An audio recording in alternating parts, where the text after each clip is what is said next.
સાધ્વી ભગવંત, જેમના હૃદયની ઉદાર ભાવનાને નિહાળીને અનુમોદના કરવાનું મન થયા વિના ન રહે એ સાધ્વીજી શ્રી પૂર્વધરાશ્રીજી. સંયમ જીવનનો પર્યાય 28 વર્ષ, પણ છેલ્લા 3-4 વર્ષથી દરરોજ સવી જીવ કરું શાસન રસીની ભાવના સાથે 108 પ્રદક્ષિણા અને 108 ખમાસના આપવાના ચાલુ. વળી વૈયાવચના ક્ષેત્રે એમને છાપ એટીએમ જેવી. કોઈ પણ સાધ્વીજી માટે કોઈ પણ સમયે વૈયાવચ માટે તૈયાર. કદાચ આના જ પ્રભાવે આટલા વર્ષોમાં એક નાનકડી પણ માંદગી આવી નથી. સંયમ જીવન પામવાની તીવ્ર તલપે ત્યાગના ક્ષેત્રે જેમણે પ્રચંડ સત્વ ફરાવવા લાલાયિત કર્યા એ સાધ્વીજી શ્રી મુક્તિલીલાશ્રીજી. 8 વર્ષની વયે દીક્ષાના ભાવ, પણ પરિવારનો સખત વિરોધ. અંતરાય તૂટે એ માટે મિષ્ટાન, ફ્રૂટ્સ અને ડ્રાયફ્રૂટ્સનો ત્યાગ કર્યો. 28મા વર્ષે દીક્ષાની રજા મળી. આજે 30 વર્ષનો પર્યાય છતાં ત્યાગનો નિયમ આજેય ચાલુ. દર ચાતુર્માસમાં લીલોતરીનો સંપૂર્ણ ત્યાગ. અનેક મોટા તપ કર્યા છતાં પારણા પછી પણ ક્યારેય લીલોતરી નહીં. જેમના કસાય પર નિયંત્રણની વાત સાંભળ્યા પછી સ્તબ્ધ થઈ જવાય એ સાધ્વીજી શ્રી ગુપ્તિધરાશ્રીજી. 24 શિષ્યના ગુરુ છતાં ક્યારેય ગુસ્સો નહીં. નાનામાં નાના સાધ્વીજી આવેશમાં જેમ તેમ બોલી પણ જાય તોય પૂરી ક્ષમતા રાખી પ્રસન્નતાથી સાંભળી લે. અત્યારે 64ની વય, 45 વર્ષનો સંયમ પર્યાય, 40 વર્ષથી સલંગ એકાસના. દીક્ષા લીધા ત્યારથી ફ્રૂટ્સ બંધ. બધી જ ક્રિયાઓ અપ્રમ ભાવે ઊભા. તપસ્યાની આગમાં શરીરને 7 ધાતુઓને તપાવવા સાથે કર્મોના ગંજને સળગાવી ચૂકેલા સાધ્વીજી શ્રી દીપયશાશ્રીજી.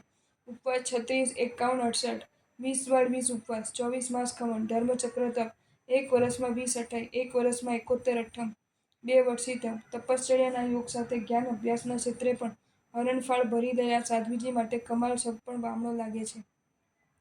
માત્ર 18 મહિનાના સંયમ પર્યાયમાં સંયમ જીવન અંગીકાર કર્યાના પ્રથમ દિનથી જ કલકત્તાથી સિદ્ધાચલના છડીપાલિત યાત્રા સંઘમાં એકાંતરે આવીને પાલિતાનાના એ ચાતુર્માસમાં 46 ઉપવાસ અને વર્ધમાન તપની 2 સળંગ હોળી અને એ પછીના બીજા ચાતુર્માસમાં 51 ઉપવાસ ઉલ્લાસપૂર્વક સંપન્ન કરી પરલોક વાટે સંચરી ગયેલ શ્રી સંઘ યશાશ્રીજીના આ ભવ્યતમ પરાક્રમની ભૂરી અનુમોદના. જેમના વૈરાગ્યની ઊંચાઈની વાત સાંભળતા હૃદય ધબકારા ચૂકી જાય એ સાધ્વી શ્રી જયણા રેખાશ્રીજી. સંયમ પ્રત્યે અનુરાગ જાગી ગયા પછી સંસાર ત્યાગ માટેના જેમના ભાવોને જાણીને એમના પિતાજીએ એમને માર્યા કૂટ્યા, ટબમાં માથું ડુબાડ્યું, ટોયલેટમાં લઈ જઈને માર માર્યો. એ પછી જેમના મોઢામાંથી મને મારી નાખો તોય હું દીક્ષા લઈને જ રહીશ આ શબ્દો જ નીકળતા રહ્યા અને એ મક્કમતા નિહાળીને પિતાજી સંયમ આપવા સંમત થયા એ સાધ્વીજીના વૈરાગ્યને સલામ છે. સહિષ્ણુતાના ગુણના માધ્યમે ગુરુપ્રિય અને ગુરુપ્રિય બની રહેલા સાધ્વીજી શ્રી ચંદ્રકિરણાશ્રીજી. આ સાધ્વીજી ભગવંતે શિષ્યા એક પણ નથી, પણ પોતાના ગુરુનીના વિશાળ પરિવારમાંથી કોઈ પણ સાધ્વીજીની ભૂલ થાય તો ગુરુ પાસે જઈને આ ભૂલ મારાથી થઈ ગઈ છે એવા એકરાર કરી લઈને ગુરુનો ઠપકો પ્રસન્નતાપૂર્વક સાંભળી લે છે. સ્વભૂલની કબૂલાત કરવી પણ જ્યાં કઠિન છે ત્યાં આ સત્વ તો શે દાખવી શકાય. ભદ્રક પરિણતિના સ્વામીની સાધ્વીજી શ્રી મુક્તિપ્રભાશ્રીજી. 90 વર્ષની વયે પણ રોજની બાધા પારાયણી 50 માળે ગણવાની એટલે ગણવાની તો પ્રભુ સન્મુખ ચૈત્યવન કરે ત્યારે ઓછામાં ઓછા 21 સ્તવનો તો બોલે. દર્શન કરવા જાય ત્યારે રસ્તામાં કોઈ પણ મુનિરાજ મળી જાય એમને અચૂક વંદન કરે છે. આ ભદ્રક પરિણતિને લાખ લાખ વંદન. જ્યાં એક વખત પણ ચોવિહાર છઠ સાથેની પાલિતાનાની 7 યાત્રા મુશ્કેલ છે ત્યાં 108 વખત ચોવિહાર છઠ સાથે 7 યાત્રા અને ત્રીજે દિવસે યાત્રા કર્યા બાદ જ પ્રાણનું આવું પ્રચંડ સત્વ ફોરવનાર સાધ્વી શ્રી કમલપ્રભાશ્રીજીને અંતરના લાખ લાખ અભિનંદન પ્રચંડ સત્વ બદલ અને દાદા પ્રત્યેના અપાર અમાપ શ્રદ્ધા બદલ. ગૃહસ્થ જીવનમાં જ સંગ્રહણી, ક્ષેત્રસામાસ, 4 પરધ્યાન વગેરેના અભ્યાસથી વૈરાગ્ય ભાવને દ્રઢતર બનાવી સંયમી બનેલા સાધ્વીજી શ્રી રાજેન્દ્રશ્રીજી. 44 વર્ષના દીક્ષા પર્યાયમાં તકલીફો અને કષ્ટો વચ્ચે પણ અડગ રહીને 42 વર્ષી તપ સંપન્ન કરવામાં સફળ બનેલા સાધ્વીજી તપસ્વી રત્ન તરીકે ખૂબ ખ્યાતિ પામ્યા. આ હદે સત્વ ફોરવીને સ્વસ્થ મસ્ત અને પ્રસન્ન રહેલા સાધ્વીજી શ્રી વિશ્વદયાશ્રીજી. વર્ધમાન તપની હોળી 25, ના 50, ના 100, ના 125, ના 150, હા. આ તમામ હોળીઓ 8 દ્રવ્યો પર, ના 6 દ્રવ્યો પર, ના 4 કે 3 દ્રવ્યો પર, ના 2 દ્રવ્યો પર, હા. ઔદારિક શરીરે આ સત્વ સાચે ચમત્કાર જ છે. ગજબના ગુરુ બહુમાન ભાવ, ગુરુ પ્રેમ, ગુરુ અહોભાવ ધારણ કરી ચૂકેલા સાધ્વીજી ચિત્તપ્રસન્નાશ્રીજી અને સાધ્વીજી શ્રી ચિત્તરંજનાશ્રીજી.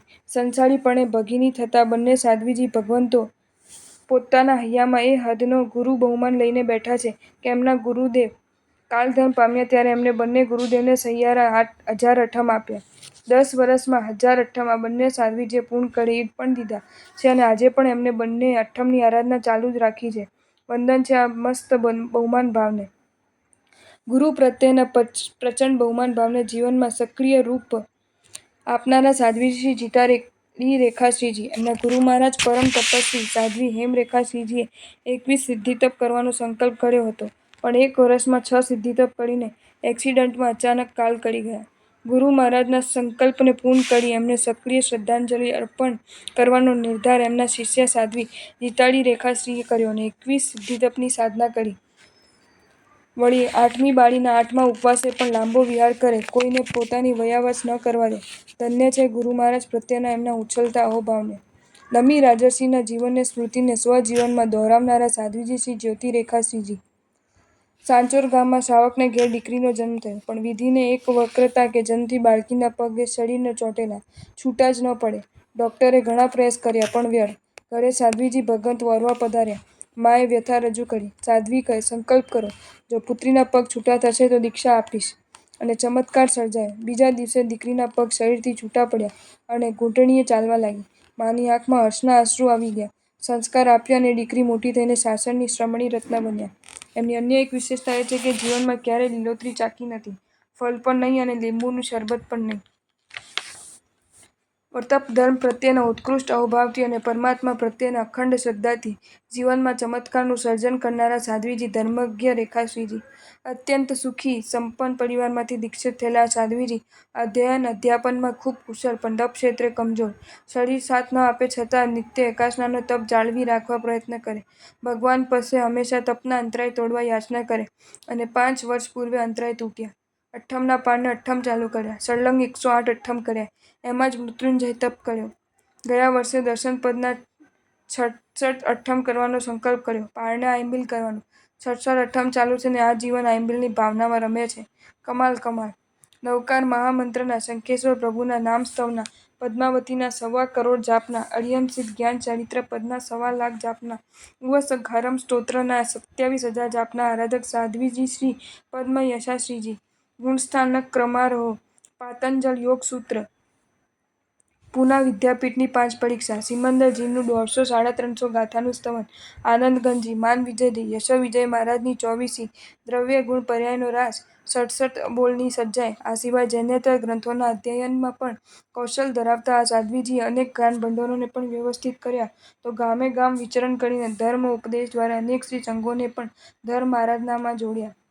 માત્ર 10 વર્ષની વયે સંયમ જીવન અંગીકાર કરી અધ્યયન અધ્યાપન ક્ષેત્રે અચ્છા ધુરંધરોને મોંમાં આંગળા નાખવા મજબૂર થવું પડે એવી હરણફાળ ભરી ચૂકેલા સાધ્વીજી શ્રી વાચયમાશ્રીજી. વક્તૃત્વ શક્તિ અદ્ભુત, તો લેખન શક્તિ તો એથીય વધુ અદ્ભુત. અધ્યયનનો સંયમ જોરદાર, તો અધ્યાપનની કલા તો એથીય વધુ જોરદાર. ગ્રહણ શક્તિ આશ્ચર્યજનક, તો આદાન પ્રદાન શક્તિ વિસ્મયજનક. સંયમ શુદ્ધિ મસ્ત, તો અધ્યવસાય વિશુદ્ધિ. સરસ, કમાલ કમાલ શબ્દો સરી જ પડે. માત્ર 8 વર્ષની વયે દીક્ષા, 3 વર્ષની દીક્ષા પળેમાં 700 શિષ્યાઓના ગુરુની પ્રવર્તિની પદ, આગળ જતાં મહત્રા પદથી વિભૂષિત સાધ્વીજી શ્રી પદ્મશ્રી. બુદ્ધિનો તેજસ્વીતા આ સાધ્વીજીની એવી હતી કે ગૂઢના ગૂઢ તત્વજ્ઞાનના પદાર્થો સરળતાથી હાથમાં રહેલ આમલાની જેમ સમજાવતા હતા, તે સાથોસાથ તપશ્ચર્યામાં પણ ઉત્તરોત્તર પ્રગતિ સાધતા હતા. સકલ સ્ત્રી સંઘમાં જેમનું સંયમ જીવન આદર્શરૂપ ગણાવા લાગેલું, એવા આ સાધ્વીજી ભગવાન માત્ર 28 વર્ષની વયે સમાધિપૂર્વક કાળધર્મ પામીને પરલોક માટે સંચરી ગયા. કાંકરે કાંકરે જે અનંત આત્માઓને સિદ્ધિપદને પામ્યા છે, એ સિદ્ધગિરી પર સિદ્ધિપદને પામી જવા ઉતાવળા બની ગયેલા સાધ્વીજી શ્રી કેવલ્ય રસાશ્રીજી. પ્રથમ અઠ્ઠમમાં 27 યાત્રા, પારણે બીજા અઠ્ઠમમાં 26 યાત્રા અને પારણે ત્રીજા અઠ્ઠમમાં 25 યાત્રા. થોડાક દિવસ બાદ પુનઃ શરૂ કરેલ પ્રથમ અઠ્ઠમમાં 25 યાત્રા, પારણે બીજા અઠ્ઠમમાં 26 યાત્રા અને પારણે ત્રીજા અઠ્ઠમમાં 27 યાત્રા. આ રીતે શરૂ કરેલ યાત્રાનો કુલ સ્કોર આજે 392 યાત્રા પર પહોંચ્યો છે. જો તમને આ વિડીયો ગમ્યો હોય તો આ વિડીયોને લાઇક કરો અને શેર કરો, અને આવા જ નવા વિડીયો જોવા માટે જૈન ફેક્ટ્સ એન્ડ સ્ટોરીઝની ચેનલને સબસ્ક્રાઇબ કરો. ધન્યવાદ.